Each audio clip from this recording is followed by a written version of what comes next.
down.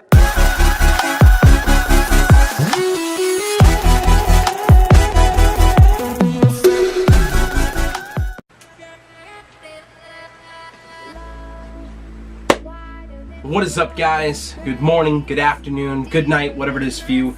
Hope you're all having a great day today, and welcome back to another vlog. So this video today is gonna be so much different than what I normally put out on this channel. It's just gonna be me sitting here in front of the camera talking to you guys, getting a ton of stuff off my chest that I have just been leaving out of the vlogs over the last 8 months. This goes all the way back to December of 2017, and the reason I left a lot of this stuff out of the videos is because it's all negative. There's just no room for negativity on this channel whatsoever. This channel has always been about uplifting people each and every single day, trying to give you guys a better day if you're having a bad one already, trying to put a smile on your face no matter what. But with events that have come up this week that have been planned, that I've been looking forward to all year since last July, it just feels appropriate for me to be able to make this video, because I should be at those events right now, but because of everything that's happened over the last 8 months, I sadly have been prohibited from attending those events.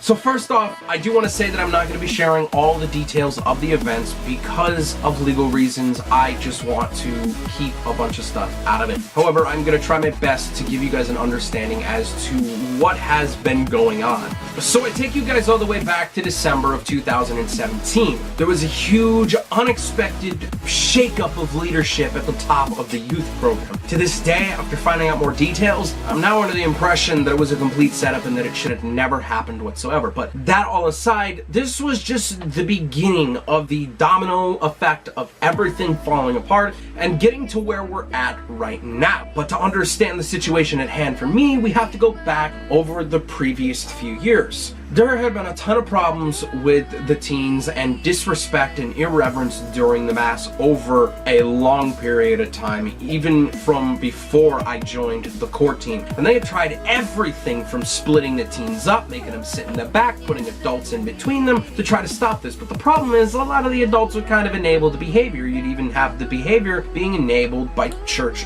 leadership during the Mass, which to me just is very unacceptable and should be frowned upon, because the Mass is the body, blood, soul, and divinity of our Lord Jesus Christ and should be respected in every sense. And you really shouldn't be on your phone during Mass or giggling or laughing or talking. And you know, before Mass, I'm guilty of talking before Mass, and it really should be a time of silent prayer. I'm guilty for checking my phone during Mass when I was younger, and even a few times now, because there's been this whole thing about me wanting Mass to be an hour long, and for some reason I have to check it in between to see, okay, where are we on time? Because I feel like you shouldn't rush through Mass, that you should give that full hour or more to the Lord every single Sunday that He deserves. In reality, you should give Him every single day of your life, but you are required to be at church 1 hour on Sunday, not 35 minutes. However, because of all the disrespect and irreverence during Mass, plus some behaviors that were happening that shall remain unmentioned, reports were made to the diocese. Along with that, there was also a group chat that I've been a part of since 2016, and it was created for the 2016 peer disciples from the St. Isaac Jogues Youth Conference. Over time, some non-peer disciples from that conference found their way into the chat, but I was completely fine with that. But a lot of the people that belong to this chat were kind of responsible for a lot of the disrespect and irreverence during Mass, and I made it very clear to them that reports were made and that also they needed to stop with the behaviors. I finally decided, you know,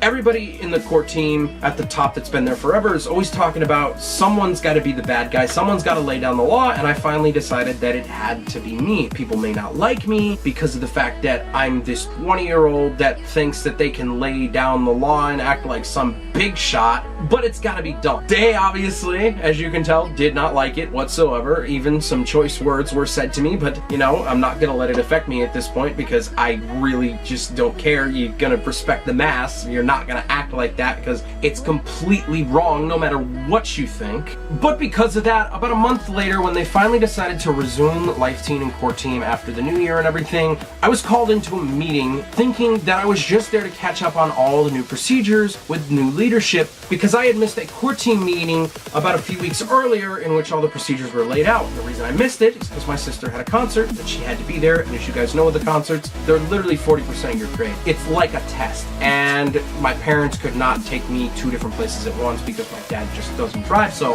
I had to go. Plus I wanted to be there because my sister was there for all of my concerts, so it's only right for me to be there. I walk into this meeting, and all of a sudden they lay the hammer down on me and tell me that I am suspended from light team for the next 2 months, but I'm allowed to go to core team, which is why in a lot of my vlogs you would guys see me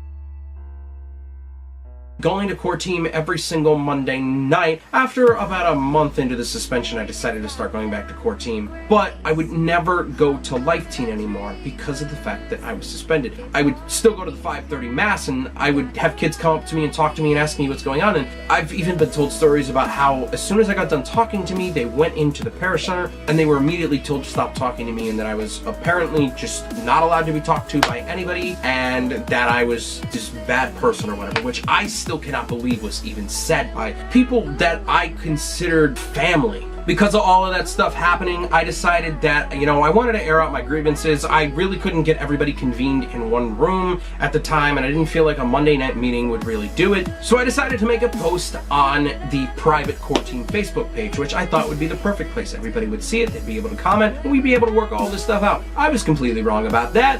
They decided to delete the post, the admins, and then suspend me from that page for 24 hours. But a month after that, I go into a meeting with church leadership, pastor included, and some people from the diocese, and I'm told that I'm going to continue my suspension into August of 2018. Let me tell you, I was not happy about that because it went from 2 months to now August because of a post that I made on a private group page. I was also then informed during that meeting that I would not be allowed to attend the St. Isaac Jogues Youth Conference. You could tell I'd be pretty mad about this. There was some cursing that happened on my end, and I kind of agree I got a little bit out of hand with the anger, but I was really, really mad at the time, and my family stormed out, and that was that. Got a letter in the mail a few days later telling me that now I have had all of my privileges in the church revoked, meaning I can no longer altar serve, I can no longer be a Eucharistic minister, I can no longer lector, I can no longer be a part of any youth ministry activities, and on top of it all, I can no longer attend the St. Isaac Jogues Youth Conference in any capacity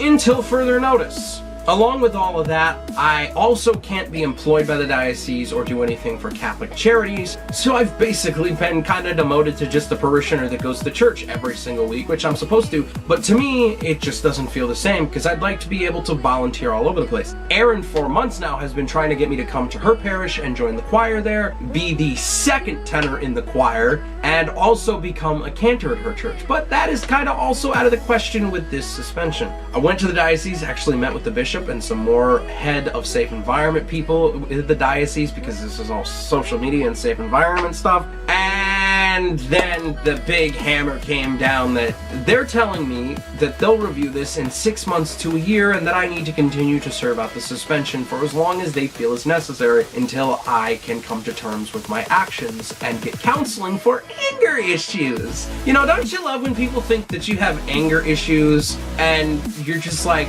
well, of course I'm angry about all of this because for one, you did a very unreasonable thing at the beginning of this back in December, and two, you suspended me for doing the right thing. Because I hate to say this, and there's probably some people that are liberal that watch my videos, but I'm gonna say it. There's a lot of places where the church has become very liberal, has gone way to the left, and it's not good. It's destroying the church. We need to go back to the right. We need to go back to tradition. We need to go back to the conservatism of the Catholic Church because that is where the church belongs. And I know that if I were to go to Erin's parish, I would get exactly what I'm looking for. But the whole point here is that, you know, for doing the right thing, the liberal left has decided that I shouldn't be allowed to do the right thing and that I should be punished for stepping on them and trying to get respect and reverence. And it shouldn't be happening that way. So currently at the moment, I'm sitting here filming this video, when in reality, I should be sleeping in a tent right now in Orisville because it's 2:08 in the morning. I should be getting a good night's sleep to be able to get up and help finish setting up for the rest of this week with Isaac Jogues because there is an amazing conference ahead that hopes to lead teens closer to Christ. But that's not the reality. However, what should be the reality of this video is that sometimes doing the right thing comes with some hardships. It comes with some just people trying to step all over you and stop you in your tracks. trying to take away anything and everything to make you believe that you were in the wrong and get you to surrender. Trying to brainwash you into believing that you aren't helping the situation and that what they're trying to do is just make things right, when in reality that's completely backwards. All that I believe that should matter here is that I'm just trying to get some respect and some reverence for Christ, because I don't deserve his love. I don't deserve anything. I am not worthy of anything. None of us are, because we are all sinners. But he chose to give us that. He chose to give us his love, his mercy, his grace. He died on the cross for our sins so that we may have eternal life as long as we repent of the sins that we have committed in the flesh. So hopefully in the fall, there will be some big changes. Hopefully a brand new youth ministry that I will be a part of if things can be resolved with everything that has been going on. And hopefully we will get back to the same happy-go-lucky stuff all next summer. Conference, everything that I really truly stand for with my Catholic faith, because I miss it. It's going to be a tough week, but I'm going to get through it. I really do hope that you guys enjoyed this video. It sucks that it had to be made, but it just had to. With that being said, that is going to wrap it up for today's vlog. I want to thank you so much for watching, because I really do appreciate it. I want to welcome any brand new viewers that are here right now. I love it that you found my videos, and I really do hope that you come back for more. If you enjoyed this and you so desire to, slap a like on it. Don't forget to turn those post notifications on down below, so that way you never miss when I upload a brand new video to this channel. Also, while you're down there, if you have not already, please click that big red subscribe button, so that way, you get subscribed to all of the awesomeness that MJC Vlogs is. And I'll see you guys tomorrow with a really awesome daily vlog.